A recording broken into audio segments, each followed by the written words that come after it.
Did you know there's a car sitting on British driveways right now that has already lost 3/4 of its value before it even turns 3 years old? Not because it broke down, not because it was recalled, just because nobody wants to buy it second-hand. And it isn't some obscure oddity nobody's heard of. Some of these badges are on your street right now. Let's start at number 10. If you enjoy forgotten British car stories like this, consider subscribing. There are many more coming every week. Number 10. Vauxhall Corsa Electric and Mocha A. These aren't rare, expensive, or unusual. They're two of the most ordinary electric cars on British roads, built by a brand people trust for being sensible. And that's exactly the problem. According to residual value data used across the industry, a Corsa E costing around £32,600 new is worth roughly £10,000 after 3 years, retaining only around 31% of its value. The Mocha E tells much the same story, dropping to about 33% retained from a £35,000 starting price. Neither car did anything wrong. There are simply too many of them. Thousands came into Britain through fleet and salary sacrifice schemes between 2022 and 2024, and as those contracts end, they're all landing on the used market at once. At the same time, buyers can get a newer EV with more range for similar money. Number 9. Fiat 500e Giorgio Armani Edition. This is where badge and branding meet blunt financial reality. The Giorgio Armani Edition adds a designer name, exclusive paint, and a few £1,000s to the price of an already small city car, taking it up towards £34,000 new. The problem is that used buyers don't pay extra for a name stitched onto a spec sheet. Residual data puts this car at around 31% retained value after 3 years, worth roughly £10,400 from that near £34,000 starting price, a loss of well over £23,000. The lesson here applies far beyond Fiat. Designer editions and cosmetic packages almost never hold their premium once the car is no longer new. Number 8. Lexus UX 300e. This one should worry you more than the others, because Lexus is the brand people buy specifically because it doesn't lose money. Toyota and Lexus hybrids are consistently some of the strongest performers for resale value in Britain. And yet the UX 300e, Lexus's purely electric compact SUV, is retaining only around 29% of its value after 3 years, falling from roughly £51,000 to about £14,600. That's a loss approaching £36,500. The reason comes down to range and positioning.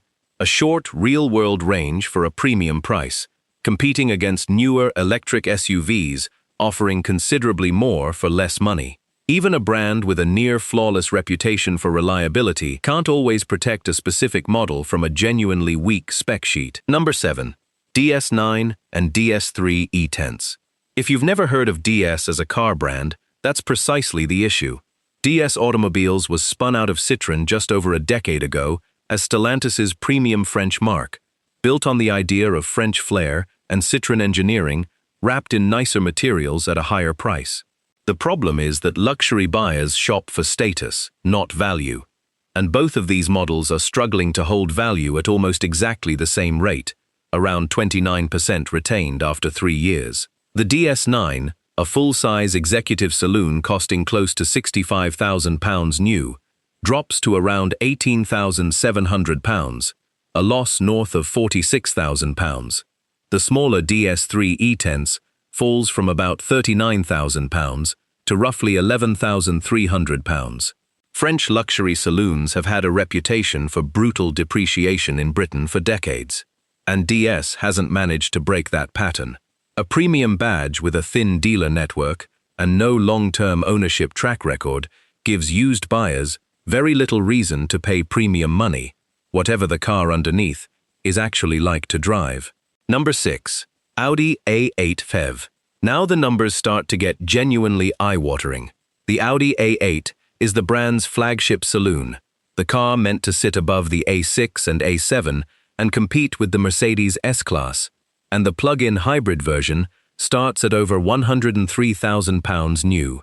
After 3 years, it's typically worth around £31,750, retaining roughly 31% of its value, but losing more than £71,500 in hard cash.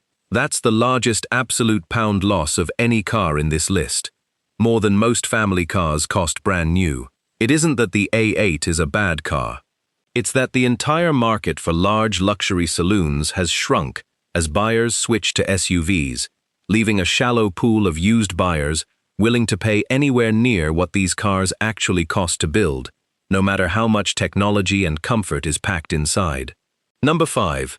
BMW i5 and 8 Series Coupe. Two very different BMWs, hit by the same problem from opposite directions. According to data reported by valuation specialists Motorpoint, the electric i5 can lose more than 50% of its value in its very first year alone, with barely used examples just a few months old, selling for around £37,000 less than their new list price. The 8 Series Coupe, BMW's big two-door luxury Grand Tourer, retains around 32% of its value after 3 years, falling from roughly £87,000 to about £28,000, a loss of nearly £59,000. Low sales volumes, a tiny used buyer pool, and steep new prices all combine to punish both cars far harder than an ordinary 3 Series or 5 Series. If you're finding this useful, take a second to like this video and subscribe. It genuinely helps get this kind of information in front of more people before they sign something they'll regret. Number 4. Nissan Leaf 39 kWh Monk 2. The Leaf has a strange claim to fame. It was one of the first mass-market electric cars anyone in Britain could buy, arriving well over a decade ago, and it's also become one of the fastest depreciating cars on sale today. Residual value trackers put the 39 kWh Leaf's 3-year retained value at just 26.5%, dropping from around £29,300 to under £7,800, a loss of over £21,500. Part of the problem is age. The Leaf still uses the older CHAdeMO charging standard, which most new public chargers are moving away from in favor of the newer CCS connector, and its real-world range simply can't compete with newer rivals costing similar money. Nissan has now discontinued this generation of the Leaf for the UK market, which removes any manufacturer pressure to prop up used values going forward. Number 3. Jaguar I-Pace. And here's where the story becomes bigger than one car. The I-Pace was Jaguar's first fully electric vehicle, launched in 2018 to genuine acclaim. Analysis by finance platform Carmula, using data from Brago, found that a typical I-Pace loses around 2/3 of its value after 3 years and 36,000 miles, falling from roughly £70,000 to about £23,000. And across the whole UK I-Pace fleet, that adds up to an estimated £432 million lost collectively by owners. But this isn't happening in isolation. Jaguar itself has been going through one of the most turbulent rebrands in the industry's recent history, pausing sales of its entire existing range to relaunch as an ultra-luxury electric-only brand, complete with a heavily criticized Copy Nothing campaign that showed no cars at all. The scale of the fallout is hard to overstate.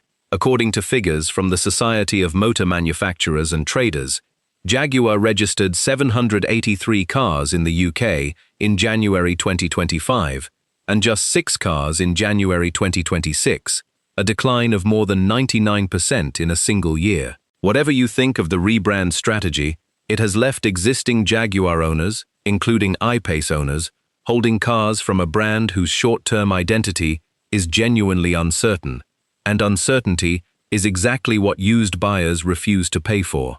Number 2. Polestar 2. This one is more complicated, and it deserves an honest explanation rather than a simple ranking. Polestar 2 was built to go head-to-head with the Tesla Model 3, and on paper, it's a genuinely accomplished electric car. The twist is what happened to early buyers.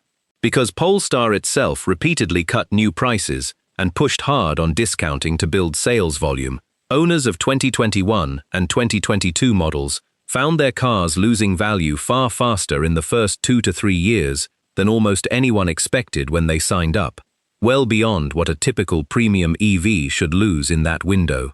Later model years, with a more settled price structure and a stronger used market track record, have held up noticeably better.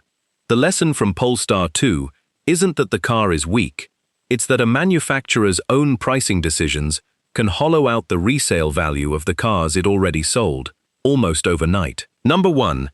GWM Aura 03, formerly known as the Aura Funky Cat. According to residual value analysis reported by Auto Express, this is officially the fastest depreciating car on sale in Britain in 2026, retaining just under 26% of its value after 3 years. A car costing close to £32,000 new is typically worth around £8,000 3 years later, a loss of nearly £24,000, the worst of any car currently sold in the UK. When the car first launched under the Funky Cat name, it arrived with genuine confidence, distinctive looks, a decent electric range, and a longer-than-average warranty. None of that has been enough. GWM has since renamed the car from Funky Cat to Aura 03 and slashed thousands of pounds off the list price, and it has barely moved the needle on used demand. The core issue is trust. GWM is still a largely unfamiliar name to British used car buyers, and no amount of genuinely decent build quality or strong safety scores changes the fact that people simply won't pay premium money for a badge they don't recognize on the forecourt. So why is this happening to 10 completely different cars from 10 completely different manufacturers at the same time? 3 forces are doing this together. The first is sheer supply. Hundreds of thousands of electric cars came into Britain through fleet and salary sacrifice deals between 2022 and 2024, and as those contracts end in 2025 and 2026, they're flooding the used market simultaneously, pushing prices down across the board.